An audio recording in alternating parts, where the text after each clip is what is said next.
All right, a little end of the day video on another 3+3. Started the day out in one, finishing the day up in another.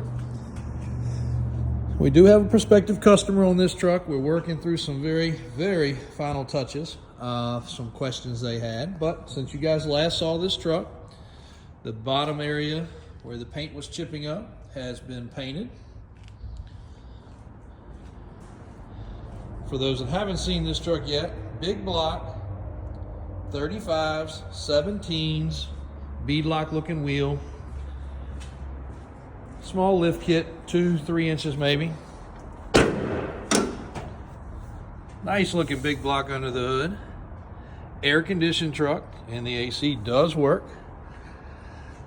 Lots of cleanup of wiring and fuel system and typical things that we always do, as you guys know. And here is your interior. And actually, last time you guys saw it, the prindle was still apart. She's working properly now.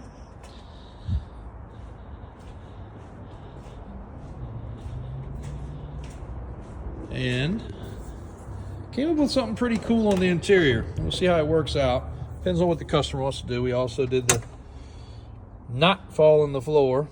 And we do have to stick a little vent up on the dash still. Closes right, latches right, and is not falling in the floor. A little touch-up paint. My man always mixes up some extra for us. And there is the 1976 light-duty truck in the folder that was in the glove box. Pretty cool. But we are thinking about putting a plaid, I'll try to drop the picture in, insert right here. Customer just wants to kind of break the interior up a little bit. Get rid of the old school Chevy symbol.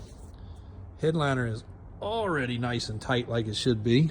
And maybe even put a little of that plaid on these door panels. Now, upholstery guy said he doesn't know how that might go. It's kind of thick material. Usually the plaid is in here, but nothing wrong with this part of the seat. It's in good shape. So thinking we may do it right here up the center. We will see. Also, 79 Ford.